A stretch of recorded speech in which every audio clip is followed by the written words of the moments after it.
Bonjour à toutes et à tous. Je vais vous parler de physique quantique, comme ça a été annoncé, et il se peut que certains d'entre vous ne comprennent pas du tout ce que je vais dire. Et il ne faudra pas que ça les inquiète, au contraire, c'est normal. Je pense qu'on peut dire que personne aujourd'hui ne comprend la physique quantique, ce qui n'empêche pas de l'utiliser et même de la manipuler. Et je vais essayer de vous expliquer donc de la façon la plus compréhensible d'où vient que c'est incompréhensible. Voilà. Et avant, je vais vous raconter l'histoire d'un livre dans une bibliothèque. Imaginez que vous soyez dans une bibliothèque municipale, une médiathèque, vous circulez dans les travées et vous finissez par repérer dans un rayonnage un livre qui vous intéresse. Donc vous notez les références, puis vous vous dirigez vers le bibliothécaire en indiquant ces références et en précisant que vous souhaiteriez emprunter ce livre. Le bibliothécaire regarde dans son catalogue et constate que la référence que vous lui avez donnée n'y figure pas. Quelle sera votre réaction? Je pense que vous direz que le livre étant bien là, vous l'avez vu, c'est un élément de réalité. Et si le catalogue n'en fait pas mention, c'est qu'il est incomplet. Mais il y a une autre réaction possible, plus originale, qui consisterait à faire confiance au catalogue et à se dire finalement, si le livre n'est pas indiqué dans le catalogue, c'est peut-être qu'il n'existe pas. Et donc, vous qui croyez l'avoir vu dans la travée, dans un rayonnage, avez peut-être été victime d'une hallucination, ou peut-être avez-vous rêvé d'un livre qui n'existe pas. Alors, je vous demande de vous souvenir de cette histoire lorsque j'évoquerai le débat qu'il y a eu autour de la physique quantique entre Albert Einstein et un autre grand physicien qui s'appelle Niels Bohr. Débat qui portait justement sur la complétude de la physique quantique, et c'est un débat analogue à la question de savoir si le catalogue de la bibliothèque était complet ou non, et ça interroge donc le concept de réalité. Qu'est-ce qui existe finalement? Est-ce qu'il existe des choses que la théorie ne précise pas, ou est-ce que la théorie est suffisante pour décrire les phénomènes? Alors, la révolution quantique, car c'en est une, s'est constituée dans les années 20 du siècle dernier, à une époque où les données sur la matière et ses interactions, par rapport à aujourd'hui, étaient quasiment inexistantes. Dans les années 20, qu'est-ce qu'on connaissait de la matière? Qu'est-ce qu'on connaissait en termes de particules élémentaires? Le proton, l'électron, le photon, particule de matière, tout juste, et puis c'est tout. Et en termes d'interaction fondamentale, on connaissait la gravitation, l'électromagnétisme, pas encore les forces nucléaires. Et ce qui est extraordinaire, c'est que des jeunes gens, Heisenberg, Pauli, Dirac et quelques autres, ont élaboré un formalisme qu'on utilise encore aujourd'hui et qui a résisté à toutes les nouvelles données acquises au cours du XXe siècle. On a découvert le neutron, on a découvert les interactions nucléaires, on a découvert les quarks, le boson de Higgs, et aucune de ces découvertes fondamentales ne remet en cause les principes énoncés dans les années 20 du XXe siècle. Alors la physique quantique, d'abord, c'était une révolution dans la façon de décrire les objets physiques. Et puis, elle a donné lieu à un nombre incroyable de découvertes et aussi à de multiples applications technologiques. Et dans les années 80, elle a abouti à une découverte expérimentale dont elle avait elle-même donné l'indication, qu'on appelle la non-séparabilité quantique ou l'intrication quantique. Et quand ces phénomènes ont été découverts, ça a créé une très grande agitation chez les physiciens qui se sont demandé si c'était une bizarrerie de la nature, une étrangeté impossible à comprendre. Et puis, assez rapidement, on s'est rendu compte que même si on ne comprenait pas très bien ce que ça signifiait, on pouvait utiliser ces phénomènes comme des ressources. Comme des ressources, c'est-à-dire ça nous donnait la capacité d'agir dans toutes sortes de domaines, par exemple pour faire de la cryptographie, par exemple pour faire de la téléportation d'état physique d'un objet vers un autre, par exemple pour traiter l'information, et peut-être un jour ça donnera la capacité de faire des calculs que les ordinateurs classiques ne peuvent pas faire, par exemple grâce à un ordinateur quantique dont on parle beaucoup et qui est une promesse dont on verra par la suite si elle est envisageable ou pas. Alors, ce qui a déclenché cette seconde révolution, en fait, outre la découverte que j'ai évoquée et que je préciserai tout à l'heure, c'est qu'en fait, on a compris que la physique quantique, c'est moins une révolution dans la façon de décrire les objets physiques qu'une révolution dans la règle de composition des objets. Composer un objet avec un autre, c'est-à-dire les ajouter, en fait, ça paraît simple. En fait, même dans la vie courante, c'est pas si simple. On dit 1 plus 1 égale 2, c'est vrai. Mais si par exemple je prends un verre de jus d'orange, je le pose là, j'en prends un second que je pose à côté, ça fait 2 verres de jus d'orange. Mais si je verse le premier dans le second, est-ce que j'ai encore le droit de dire que j'ai 2 verres de jus d'orange? Autre exemple, je prends une banane, puis une deuxième banane, ça fait 2 bananes. Mais c'est vrai seulement pendant un certain temps. Car si j'attends trop longtemps, arrivera un moment où les bananes ne ressembleront plus à des bananes. Donc même dans la vie courante, la composition des objets n'est pas une affaire si simple qu'on le croit. Et dans le monde quantique, c'est pire. Un photon plus un photon, ça peut faire un seul système quantique. Parfois, ça en fait 2. En fait, ça dépend de l'histoire des photons et ça dépend surtout de ce que l'observateur veut faire avec ces photons. Autrement dit, la réponse à la question comment un photon se compose avec un photon dépend de l'expérience qu'on réalise avec ce ou ces photons. Autrement dit, la composition et les règles qui lui sont associées dépendent du contexte. Alors, pour expliquer ce qu'est la physique quantique, je vais commencer par le début de l'histoire, c'est-à-dire la naissance de la physique moderne, avec Galilée, Descartes, Newton et quelques autres. Ces gens adhéraient à ce qu'on appelle aujourd'hui un mécanicisme naïf.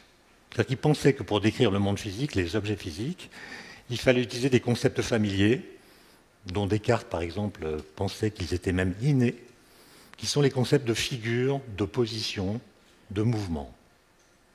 À partir de ces concepts, on peut décrire le monde comme une espèce d'horloge sophistiquée dont les physiciens ont à décortiquer les mécanismes. Et d'ailleurs, ces concepts familiers, ils continuent d'irriguer notre façon de penser le monde physique. Songez aux grosses molécules que manipulent les biologistes, composées d'un grand nombre d'atomes. Nous les dessinons comme des objets qui existent objectivement. Les atomes qui les constituent ont une trajectoire bien définie dans l'espace. Ils sont isolables au moins par la pensée des atomes qui les entourent. Bref, nous considérons que ces molécules sont des sortes de mécaniques sophistiquées. Eh bien, ce mécanicisme naïf a été détrôné au début du XXe siècle parce que l'un de mes professeurs, qui s'appelait Bernard d'Espagna, a appelé l'einsteinisme. Alors, en quoi ça consiste? Ça consiste en l'idée que, finalement, les concepts familiers ne sont pas les bons. Et les 2 exemples qu'il prenait sont les 2 relativités. Celle qu'on appelle la relativité restreinte, élaborée par Einstein en 1905, et cette théorie, qui est une révolution dans la façon de considérer, comme vous le savez, les liens entre l'espace et le temps, a une implication qu'Einstein a publiée en septembre 1905, qui est la formule E égale mc2. Une formule mathématique simple, mais qui a des effets qui sont contradictoires avec le sens commun. E égale mc2, c'est une formule qui vous dit que si 2 particules entrent en collision, et vous voyez sur l'écran une photo de collision de protons produite au LHC, l'accélérateur de Genève, eh bien, l'énergie cinétique des particules incidentes, qui est une propriété des particules, est capable de se transformer en de nouvelles particules. Donc c'est une formule qui vous indique qu'une propriété d'objet peut devenir elle-même un objet. C'est comme si je vous disais que la hauteur de la tour Montparnasse peut se transformer en tour Eiffel. Donc c'est un phénomène qui viole le sens commun et qui montre que les bons concepts pour décrire le réel ne sont pas les concepts familiers, sont des concepts mathématiques, ou du moins ce sont les mathématiques qui nous donnent les bons concepts. Autre exemple, la relativité générale, qu'Einstein publie en 1915, nouvelle théorie de la gravitation, qu'on utilise d'ailleurs aujourd'hui de la même façon, ce sont les mêmes équations qui aujourd'hui permettent de faire de la cosmologie scientifique. Et cette théorie révolutionnaire explique que la gravitation n'est pas une force qui s'exerce dans l'espace entre les objets, comme on l'apprend à l'école, La gravitation n'est plus une force, c'est une déformation de l'espace-temps, induite par les objets qui sont présents dans l'espace-temps et par l'énergie qu'il contient, de sorte que, au lieu de penser que, par exemple, quand un corps tombe, c'est parce qu'il est attiré par la Terre, il faut imaginer qu'en réalité, la Terre déforme l'espace-temps dans son voisinage, et les objets que nous voyons tomber, en réalité, vont en ligne droite en suivant un toboggan dans un espace-temps déformé. Là encore, on a une idée de la gravitation qui est complètement contre-intuitive et qu'on ne peut comprendre que grâce à des calculs utilisant eux-mêmes des concepts mathématiques sophistiqués. Et donc l'einsteinisme, c'est l'idée que pour comprendre le monde, il faut s'appuyer sur des mathématiques abstraites, adaptées aux problèmes qu'on veut résoudre. Et ce que je vais vous montrer, c'est que la physique quantique, au grand dam d'Einstein lui-même, a obligé à rompre, ou en tout cas à dépasser l'einsteinisme. Alors comment est-ce que ça s'est produit? En physique classique, la physique classique, c'est celle d'avant la relativité et la mécanique quantique, donc c'est la physique qui va du XVIIIe au XIXe siècle. On considère qu'il y a deux sortes d'objets physiques. Il y a les corpuscules, et puis il y a les ondes. Est-ce qu'il existe une expérience qui permette de distinguer les ondes des corpuscules? Oui, c'est l'expérience fameuse des fentes Young, comme on l'appelle. Donc il y a une plaque percée par deux fentes. On peut envoyer sur cette fente des corpuscules, des petits grains de matière si vous préférez. Ils passent ou ils passent par l'une des deux fentes. Et ce qu'on recueille sur l'écran, eh bien, c'est deux bandes. Une qui correspond aux particules, aux corpuscules qui sont passés par la première fente, la seconde qui correspond aux particules qui sont passées par la seconde fente. Bon. Si maintenant, au lieu de prendre des corpuscules, je prends l'autre catégorie d'objets de la physique classique, c'est-à-dire des ondes, les ondes sont capables de s'ajouter entre elles. Comme vous savez, une onde électromagnétique plus une onde électromagnétique, c'est encore une onde électromagnétique. Et donc, dans le même dispositif expérimental, si j'envoie une onde, eh bien, les ondes traversent par les deux fentes, et puis derrière, elles vont se superposer l'une à l'autre, soit de façon constructive, soit de façon destructive, de sorte que sur l'écran, on verra apparaître des franges dites d'interférence, sombres ou brillantes, qui sont la manifestation du fait que les ondes sont capables de se superposer les unes aux autres, au sens où leurs amplitudes peuvent s'ajouter les unes aux autres. En fait, ce qui a déclenché la mécanique quantique, entre autres choses, c'est une expérience dont les lecteurs de la revue Physics World en 2002 ont déclaré par vote qu'elle avait été l'expérience la plus importante et la plus belle aussi de toute l'histoire de la physique. En quoi consiste cette expérience?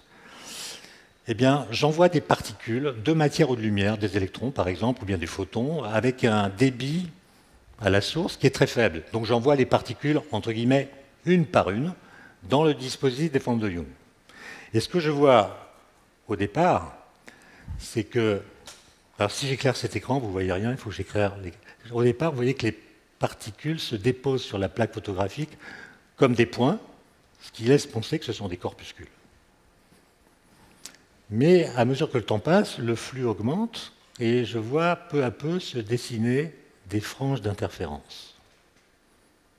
Donc ce sont des corpuscules, ce sont des ondes. Comment expliquer cette sorte de dualité? Tout simplement en disant que les particules quantiques ne sont ni des ondes, ni des corpuscules, ni même un mélange des deux. Elles sont autre chose. Comment les décrire? Alors c'est là qu'on entre dans l'abstraction, et c'est là aussi qu'on se rend compte que les jeunes gens qui ont élaboré ce formalisme étaient des génies. Ces gens se sont dit, finalement, quelle est la propriété des ondes qu'elles ont en propre, si j'ose dire? C'est justement le fait qu'elles sont capables de se superposer, de s'ajouter les unes aux autres.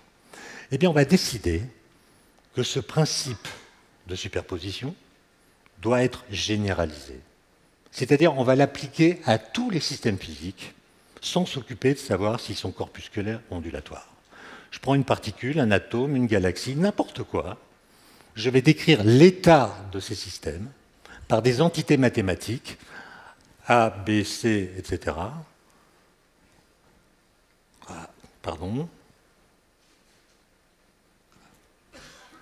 A, B, C, etc. Et je vais simplement exiger que si A et B, par exemple, sont deux états possibles du système, alors A plus B, la somme, est aussi un état possible du système.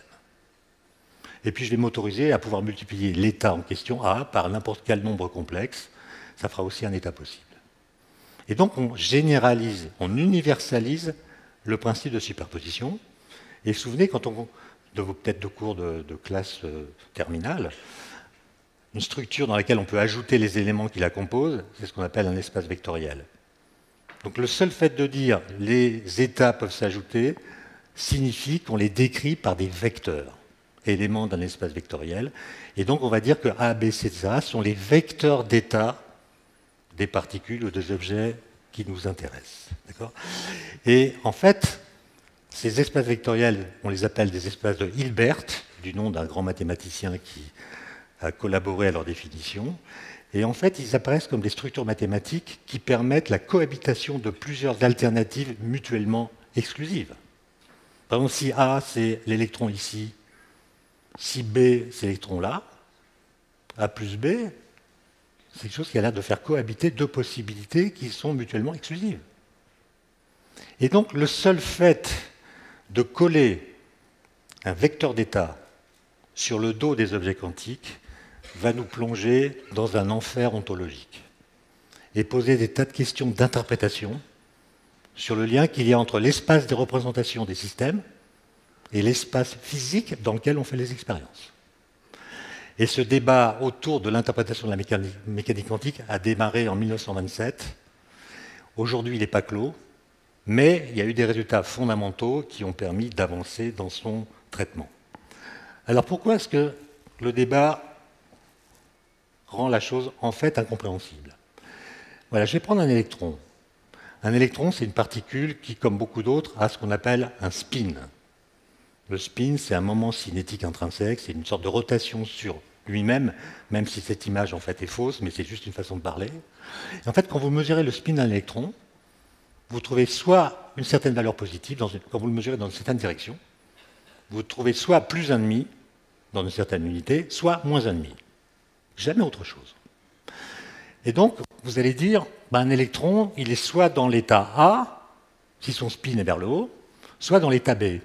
Et là, donc je l'envoie dans un canal grand I, et là j'ai un dispositif qui est tel que si l'électron est dans l'état A, il va aller dans le canal grand A, et s'il est dans l'état B, il va aller dans le canal grand B. D'accord? Alors je dois aussi préciser dans la description de l'état de la particule l'endroit où elle se trouve. Donc le dispositif qui est là, il envoie un électron qui est dans l'état interne, spin A, dans le canal grand I, il l'envoie dans le canal grand A avec le même état interne petit a, et si au contraire il est dans l'état B, ça l'envoie dans le canal grand B. Okay. Maintenant, que dit la mécanique quantique? Je peux ajouter les états. Donc si je peux faire un électron dans AI et un autre dans BI, je peux faire un électron dans A plus BI. Que va devenir cet électron? J'ajoute les trucs, ça donne A grand A plus B grand B. Le problème d'interprétation de la physique quantique, c'est que personne ne sait ce que veut dire ce terme. Vous pourriez dire, mais en fait, quand l'électron arrive ici, il est sommé de choisir. Soit il se met dans l'état interne petit a et il va dans le canal grand A, soit il se met dans l'état interne petit b et il va dans le canal grand B. Mais si c'est vrai, alors je peux imaginer d'envoyer plein d'électrons dans ce dispositif, je referme les deux canaux dans un canal I'. Donc si j'ai raison, il y a des électrons qui vont passer là, dans l'état A, se retrouver ici dans AI', et puis les autres vont passer là et se retrouver dans le canal I', dans l'état BI'.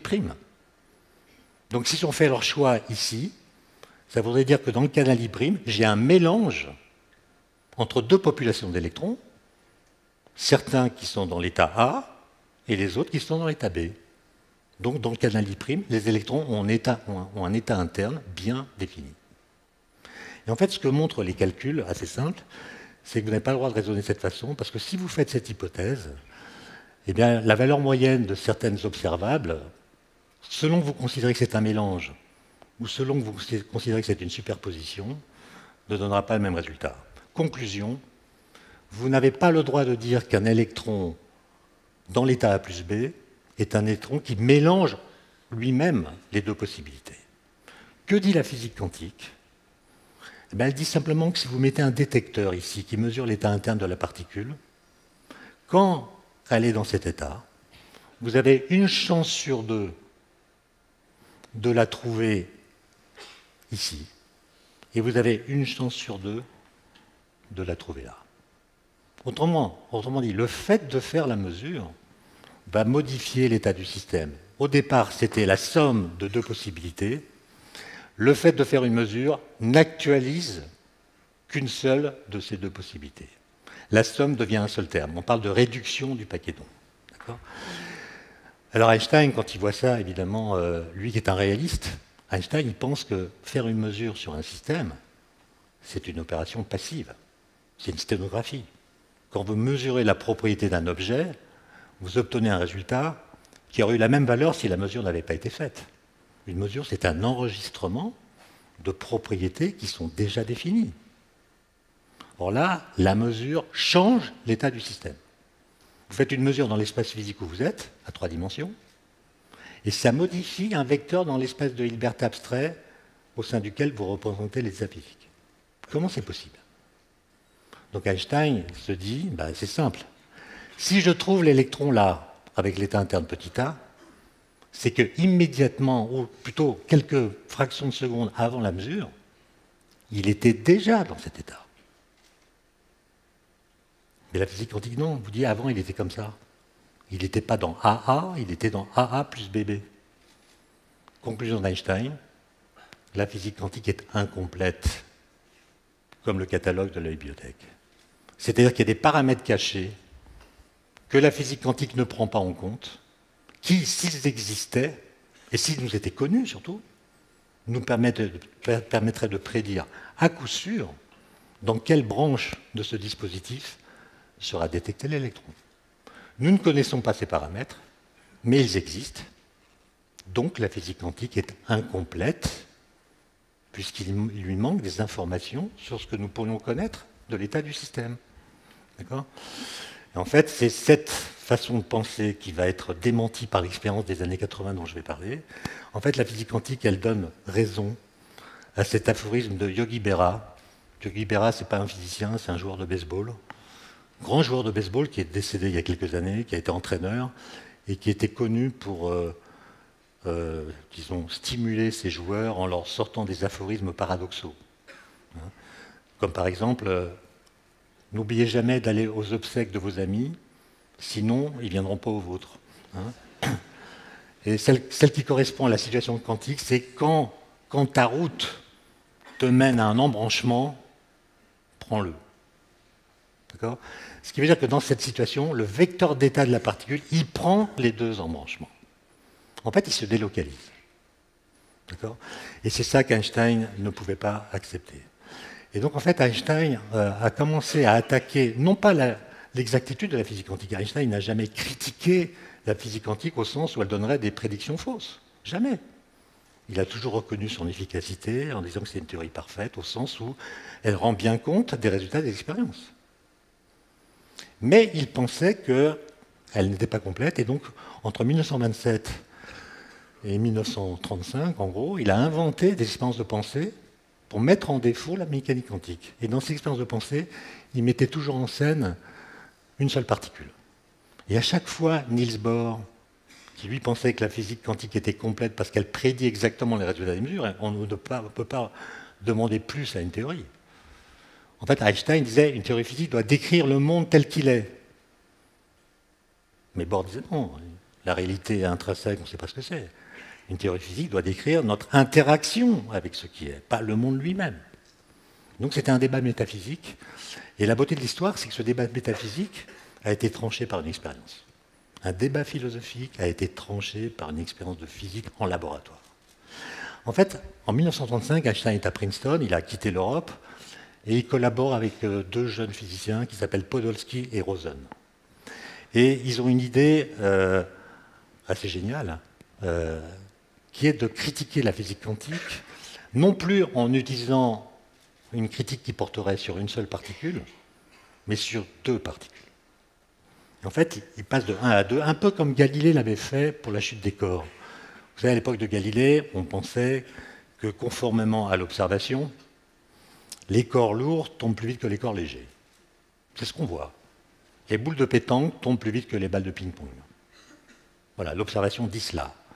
Et Galilée, qui veut montrer que c'est faux, et qui n'a pas de données, hein, c'est un peu comme pour la physique quantique, à l'époque on ne sait pas mesurer la vitesse des corps qui tombent, on ne sait pas si le vide existe, on se dispute à propos de savoir s'il existe ou non.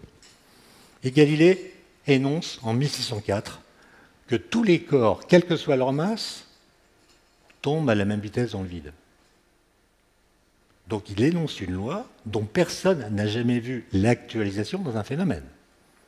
C'est une loi qui contredit l'observation. Comment est-ce qu'il l'a trouvée?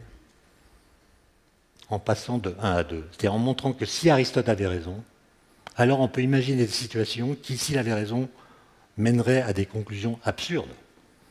Je prends une boule de pétanque, une balle de ping-pong. Aristote me dit, la plus lourde va tomber plus vite. Très bien. Maintenant, je mets une ficelle qui relie les deux. Expérience de pensée. Je laisse tomber l'ensemble. Que dit Aristote? Aristote dit, c'est plus lourd. Donc ça tombe plus vite que la boule de pétanque toute seule. Mais en même temps, la balle de ping-pong qui est moins lourde va tendre la corde, puisqu'elle tombe moins vite. Elle va faire parachute.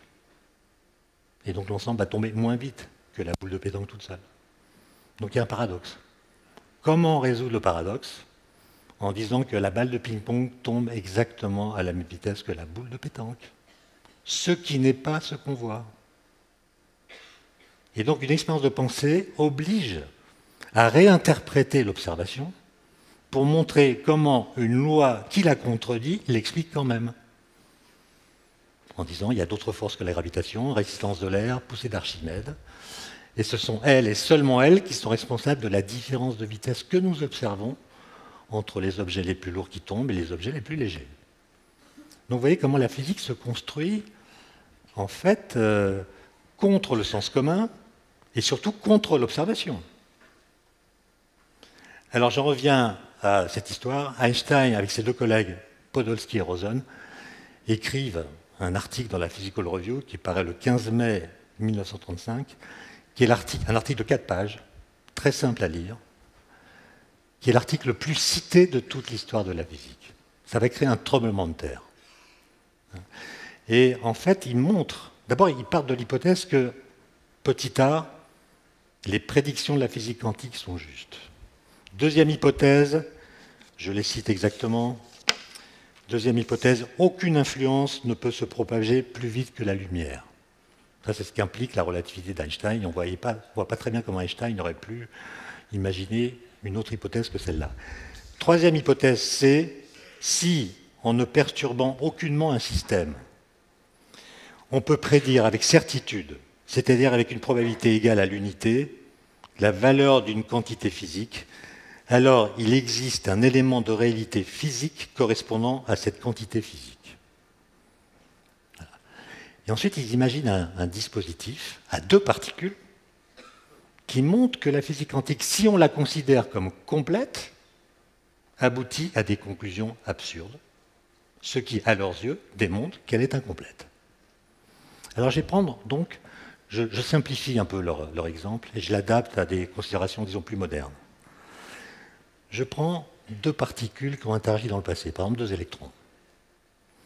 Je sais qu'en vertu de certaines lois de conservation, si celui qui part à gauche a un spin plus, celui qui part à droite a un spin moins. Évidemment, ils partent dans des directions opposées. Et donc, si le premier est dans l'état A, plus, le second est dans l'état B, moins. Okay. Et je vais décrire leur état par une fonction d'onde, que je vais appeler psi. Donc, c'est le psi pour les deux particules. Donc, première hypothèse, c'est la particule 1 qui part à gauche, qui est dans l'état A, et la particule 2, du coup, sera dans l'état B. Si au contraire, c'est la 2 qui part dans l'état A et la 1 qui part dans l'état B, j'aurai cet état-là. Mais ce que me dit la physique quantique, c'est que je ne sais pas à l'avance laquelle va partir avec un spin A ou un spin plus. Je ne sais pas. Comme je ne sais pas, je dois ajouter les fonctions d'onde. Je dois faire jouer le principe de superposition, de sorte que la fonction d'onde de la paire formée par les deux électrons, c'est la somme des deux fonctions d'onde dans lesquels les états internes des particules étaient bien déterminés. Là, je pouvais dire que la 1 avait l'état A, la 2 avait l'état B, mais quand c'est une superposition qui se met à jouer, je ne sais plus. Je ne sais plus laquelle est partie avec le spin A, ni laquelle est partie avec le spin B. Que dit la physique quantique? Qu'il faut faire une mesure. Il faut faire une mesure. Si je fais une mesure, par exemple, j'ai trouvé que c'est le 1 qui a l'état interne petit a. Donc, aussitôt après la mesure, la fonction de la paire va se réduire à ce terme. Celui-ci va disparaître. Il y aura la réduction du paquet d'ondes dont j'ai parlé. Donc la mesure va faire que, alors qu'avant la mesure, l'état de l'électron n'était pas déterminé, après la mesure, par hasard, c'est l'une des deux possibilités qui va s'actualiser. Par exemple, c'est la particule 1 qui va se trouver dans l'état A. Ce qui veut dire qu'aussitôt, quelle que soit la distance qui sépare les deux particules, l'autre va se mettre dans l'état B, instantanément. Et évidemment, cette expérience, telle que la physique quantique l'a décrit, viole la localité, le point B de l'argumentation de l'article EPR. EPR, c'est les 3 initiales de Einstein, Podolsky, Rosen. D'accord? Ça veut dire qu'il doit y avoir, selon Einstein, transmission d'un signal à une vitesse infinie, qui, dès que la particule 1 se met dans l'état A, va dire immédiatement à l'autre, moi je me suis mis dans A, tu dois te mettre dans B. D'accord? Pour Einstein, c'est inconcevable, c'est pas possible, etc. Donc c'était un débat en fait philosophique. Niels Bohr, quelques semaines plus tard, après une succession de nuits blanches, va répondre à Einstein, à l'article PR, par un article dans la même revue qui porte le même titre. Est-ce que la mécanique quantique peut être considérée comme complète? Réponse d'Einstein et de ses deux collaborateurs, non. Réponse de Bohr, oui, avec des arguments extrêmement confus. Voilà. Et ce débat n'a pas intéressé grand monde à l'époque. Les gens appliquaient la physique quantique avec succès, ne rencontraient pas d'obstacles, et les questions d'interprétation étaient considérées comme des questions philosophiques, pour philosophes, mais qui n'avaient pas d'incidence sur la façon de pratiquer la physique. Puis en fait, en 1964, alors qu'Einstein et Bohr étaient tous les deux décédés, un physicien théoricien du CERN, irlandais, qui s'appelle John Bell, a voulu tirer cette affaire au clair. Et il a pris une année sabbatique pour réfléchir à ces questions. Au départ, il était partisan du réalisme einsteinien, c'est-à-dire il pensait que les particules emportent avec elles leurs propriétés localement, et donc on peut toujours considérer que dans certaines situations, deux événements ne peuvent pas s'influencer mutuellement à distance. Quand? Quand la distance qui les sépare dans l'espace est suffisamment grande, et quand la durée qui les sépare dans le temps est suffisamment petite pour que la lumière n'ait pas le temps de connecter le premier au second. Donc, John Bell était d'accord avec Einstein pour dire que la physique doit décrire les objets localement, c'est-à-dire comme s'ils portaient en eux-mêmes les propriétés qui sont celles qu'on mesure lorsqu'on effectue une mesure sur eux. Bon. Simplement, il avait remarqué une chose, c'est que les physiciens comme Dobroj ou David Bohm et quelques autres, qui avaient essayé de compléter la physique quantique en lui ajoutant des paramètres cachés dans le sens que préconisait Einstein, toutes ces théories alternatives étaient non locales. Non locales, c'est-à-dire ne respectaient pas le critère de localité que je viens d'énoncer. Et donc John Bell s'est demandé, mais est-ce que c'est une propriété particulière des théories alternatives qui ont été élaborées jusqu'à maintenant? Ou est-ce que c'est une propriété obligatoire? C'est-à-dire, si on suppose que les prédictions de la physique quantique sont justes, est-ce qu'on est obligé d'admettre que par voie de conséquence, la localité n'est pas respectée? Et ce qu'a montré John Bell dans un article très court de 1964, c'est toujours des articles très courts, c'est ça qui est extraordinaire, c'est qu'il existe des situations expérimentales qu'on peut envisager, dans lesquelles on pourra voir si la physique quantique, sans paramètres cachés supplémentaires, est vraie ou pas. Il existe des situations qui montrent qu'une théorie à variable cachée qui compléterait la physique quantique donnerait des résultats d'expérience différents de ceux de la mécanique quantique telle qu'elle est, c'est-à-dire sans paramètres cachés. À l'époque, aucun moyen ne permettait de faire ces expériences. Puis les lasers ont été mis sur pied, et à partir des années 70, des gens avec des photons, donc produits par des lasers, ont commencé à tester ce qu'on appelle les inégalités de Bell, du nom de ce physicien. Et l'expérience qui a vraiment conclu l'affaire a été menée en 1980 par l'équipe d'Alain Aspect à l'Institut d'optique à Orsay, puis a été reproduite avec des variantes dans les années qui ont suivi, et qui ont établi un fait, et ces expériences ont établi un fait expérimental. Ceux qui étaient vivants en 1981 se souviennent que ce résultat a fait la une de tous les journaux pendant plusieurs jours, plusieurs semaines même, avec une intensité médiatique bien supérieure à celle qu'on a pu connaître au moment de la découverte du boson de Higgs ou des ondes gravitationnelles. Ça a produit un véritable choc, puisque les expériences ont montré que c'était la physique quantique qui avait raison. C'est-à-dire que deux particules qui ont interagi dans le passé demeurent corrélées très fortement, plus fortement que ce qu'aucune corrélation classique ne permettrait d'expliquer, quelle que soit la distance qui les sépare. Et donc par la pensée, vous n'avez même pas le droit de les penser comme deux particules séparées. Dans le fait, elles ne forment qu'un seul système. Et faire une mesure sur ce système, à quelque endroit de l'espace que ça se passe, c'est faire une mesure sur l'ensemble du système et non pas sur une des composantes du système. Et ça, c'est ce qu'on pourrait appeler l'effet Rolling Stones. Hein. C'est-à-dire que le tout est plus que la somme de ses parties. Et les Rolling Stones, c'est un peu ça. C'est-à-dire qu'ils jouent ensemble depuis 55 ans. Et à chaque fois qu'ils ont tenté une carrière solo, ça n'a pas vraiment marché. C'est la totalité qu'ils forment qui fait le halo symbolique des Rolling Stones. Et d'ailleurs, Keith Richards, le guitariste, le dit lui-même lorsque, dans une interview récente, il précise « Je ne sais pas comment ça a pu arriver, mais un lien s'est créé là, qui tient toujours, malgré tout le reste, comme un pacte très solide. » D'accord ? Donc il y a des particules intriquées. Et ce qui s'est passé dans les années 80, c'est que les gens se sont dit, ça c'est quand même une grande bizarrerie, c'est une étrangeté. Il y a eu beaucoup de colloques pour essayer de comprendre ce que ça voulait dire. Et je pense qu'aujourd'hui, on ne sait toujours pas ce que ça veut dire. L'intrication, la non-séparabilité. On a du mal à trouver les bons mots pour la dire. Il faut passer par la description en termes de vecteurs d'état dans l'espace de Hilbert pour que ça ait vraiment un sens qui soit manipulable par des calculs et des prédictions. On ne sait pas ce que c'est vraiment, mais on peut l'utiliser. Et c'est ça la deuxième révolution quantique. Je pourrais dire la seconde, mais comme il y en a peut-être une troisième, je préfère dire la deuxième révolution quantique. C'est l'idée que finalement, cette intrication, cette contextualité, comme on l'appelle aussi, c'est une ressource. Ça nous donne des moyens d'agir, de calculer, de transmettre des informations, etc., en utilisant ce qu'on appelle des qubits. Alors les qubits, les bits classiques, c'est ceux des ordinateurs classiques, c'est 0 ou 1, c'est des valeurs bien déterminées. Ce qu'on appelle un qubit, c'est n'importe quelle superposition d'un 0 et d'un 1. C'est-à-dire c'est quelque chose qui s'est réel sous la forme alpha état 0 plus bêta l'état 1.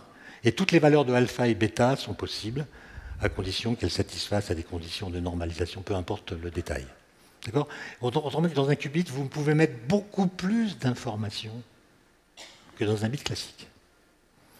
Un qubit, ce n'est pas la même chose qu'un bit classique pour toutes sortes de raisons, notamment parce qu'on ne peut pas cloner un qubit. On ne peut pas copier l'information d'un qubit, parce qu'en le copiant, on le détruit. Mais à partir des années 90, on a commencé à penser, grâce à des intuitions de Richard Feynman et d'autres travaux de théoriciens, à la possibilité d'un ordinateur quantique. Un ordinateur quantique, ce serait un dispositif qui, au lieu de travailler... Pourquoi il est à l'envers? Je ne sais pas. En fait, ça, c'est l'entrée, si je vous le mets à gauche. Ça, c'est des qubits. Vous voyez, ça superpose. Alors, ça superpose des couleurs, une sorte d'arc-en-ciel. C'est une mauvaise représentation parce que je viens de vous dire qu'une superposition, ce n'est pas un mélange. C'est pas un mélange. Mais bon, c'est une façon de représenter une superposition. On a une boîte noire qui est l'ordinateur, on fait des calculs avec les qubits, ce sont des calculs qui sont massivement parallèles.